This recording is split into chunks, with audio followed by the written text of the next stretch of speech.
गुरुदेव, नमोस्तु गुरुदेव।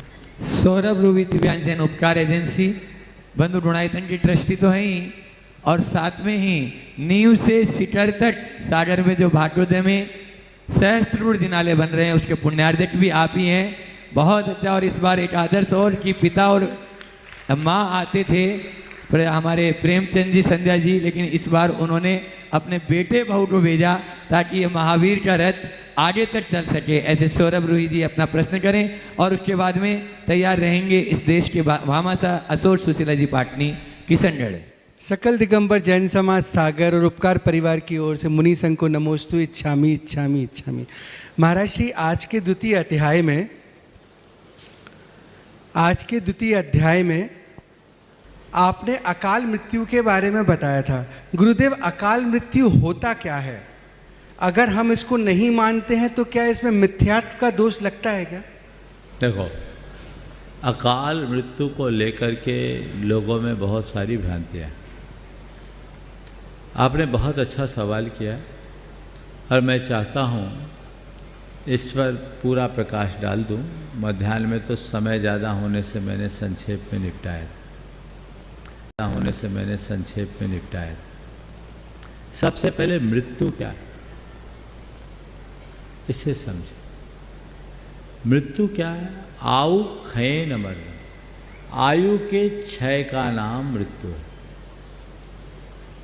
जैन धर्म के अनुसार मृत्यु का कोई देवता, यमराज, यमदूत जैसी बात नहीं है, ये केवल लोक श्रुति।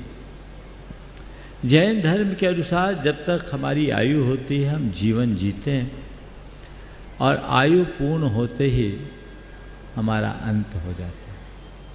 हमारी मृत्यु तभी होती है जब हमारी आयु का क्षय हो।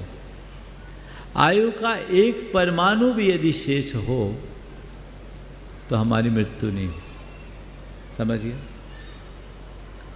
अब ये आयु का जो क्षय है वो दो रूपों में होता है, एक यथा समय और दूसरा असमय। आयु का यथा समय छीन होना सकाल मृत्यु है, सहज मृत्यु है, सामयिक मृत्यु कहलाती है। लेकिन आयु का असमय में नष्ट हो जाना अकाल मृत्यु है। समझ गया? अब ये समय में और असमय में क्या होता? हमारे अंदर आयु है, जैसे दिए में तेल डाला, आपने जितना तेल डाला सही तरीके से जले तो मान लो पूरा दिया भरा 3 घंटा चलेगा, और दिया भभकने लगे तो वही तेल हो सकता है 3 मिनट में भी खत्म हो जाए। हो सकता है 3 घंटे जलने वाला तेल 3 मिनट में खत्म हो गया। क्यों हुआ? क्योंकि वो भपका। यदि वह ना भभकता तो पूरे 3 घंटा जलता। इसी तरह हम जितनी आयु लेकर आए, यदि सामान्य रूप से हमारा जीवन क्रम चलता तो हम अपनी आयु पर्यंत जीते। लेकिन यदि जीवन में कोई व्युत्क्रम आ गया, कोई निमित्त आ गया, कैसा? आचार्य कुंद ने लिखा है, विश्व वेयन रतक है, भय सत्थक गहन संकलेशेन आहार उस्सासाना निरोहना खिज दे आओ। विष के भक्षण से, शस्त्र के आघात से, भय से, संक्लेश से, आहार और उच्छ्वास के निरोध से यह जीव की आयु क्षीण होती।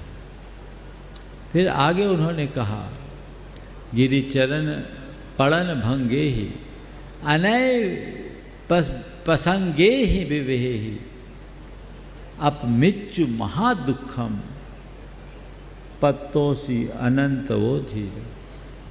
हे धी, पर्वत पर चढ़ने, पर्वत से गिरने, भंग होने से, अनीति के प्रसंगों से तूने अनेक बार, अनंतों बार अपमृत्यु के दुख को भोगा है। कुल मिलाकर किसी दुर्घटना के कारण यदि हमारी मृत्यु होती है तो वह अकाल मृत्यु की श्रेणी में आते हैं। हमें जीना था, हम असमय में चले गए। शास्त्रों में इस मृत्यु को कदली घात की संज्ञा दी। कदली घात क्या होता है? केले के पेड़ के विषय में ऐसा कहा जाता है कि वह अपना फल एक बार ही देता है, लेकिन उसके बाजू में एक दूसरा अंकुर फूटता है और वो बढ़ता है। तो नए पेड़ को पूरा रस मिले, इस भाव से किसान उस हरे भरे वृक्ष को काट देता है। तो जैसे हरे भरे वृक्ष को काटने से वो पेड़ असमय में नष्ट होता है, उसी तरह जिसका हरा भरा जीवन असमय में चले जाए उसके मरण को कदली घात मरण यानी अकाल मरण कर समझिए। हमारे शास्त्रों में इसका वर्णन है और इतना तक वर्णन है, धवला में एक जगह आया कि एक व्यक्ति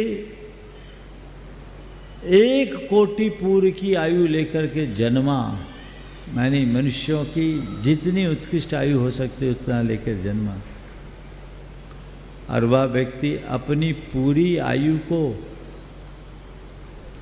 एक अंतर मुहूर्त में खपाकर मर सकता है। अब कोटिपूर्व तो समझने की शायद आप लोगों को अनुकूलता नहीं होगी। बोलचाल की भाषा में कहो कि 1 लाख वर्ष की आयु लेकर कोई पैदा हुआ, उसको 1 लाख वर्ष जीना था, वो 1 मिनट में मर सकता है। अब इसमें एक बात ध्यान रखने की है, जो अन्य परंपरा और जैन परंपरा में अंतर है उसे समझने। अन्य परंपरा में ऐसा माना जाता है कि अकाल मृत्यु के बाद व्यक्ति की जितनी आयु शेष रहती है उतने समय तक वह प्रेत योनि में भटकता है। जैन धर्म में ऐसी कोई मान्यता नहीं। जैन धर्म में कहते हैं कि अगर तेरी आयु बची है तो तू मर ही नहीं सकता। तुम्हारा मरण तभी होगा जब आयु का क्षय होगा। समझ गया? अब वो समय में भी हो सकता है। एक टंकी गैस भरी है, ठीक तरीके से बर्नर में सप्लाई हो रही है तो 15.5 किलो गैस 15 रोज तो चलेगी। बर्नर लीक करने लगे तो वो 15 किलो गैस 5 मिनट में भी ख़त्म हो सकती है, और टंकी बस्ट हो जाए तो पल भर में भी नष्ट हो सकती है। ये अकाल मरण है जो हमारे शास्त्रों में है, इस पर किसी प्रकार का संशय नहीं होना चाहिए। ललितपुर में 1987 में वाचना हो रही थी सचखंडागम की, और वाचना में जो विद्वान वाचक के रूप में आसन पर बैठते थे, लास्ट में 15 मिनट का वो प्रश्नोत्तर करते थे और उसके बाद आचार्य महाराज का आशीर्वचन होता था। एक बड़े विद्वान, अब नाम नहीं लेता हूँ, सिद्धांत शास्त्री थे, वो आसंदी पे थे और उनके सामने सवाल आया क्या अकाल मृत्यु होती है। उन्होंने अपनी तरह से उत्तर दिया कि निश्चय से नहीं, व्यवहार से होता है। अकाल मरण निश्चय से नहीं, व्यवहार से होता है। जब गुरुदेव का नंबर आया तो गुरुदेव ने बड़े विनोदपूर्ण लहजे में कहा, पंडित जी निश्चय से तो मरण ही नहीं होता। मरण का अजर अमर बिना अविनाशी, न जन्म न मरण, ये जन्म मरण ही व्यवहार है। तो अकाल मरण व्यवहार है तो क्या बात हो गया, व्यवहार झूठा थोड़ी है। इसलिए जो जिस संदर्भ में है उसे मानना चाहिए। नमोस्तु।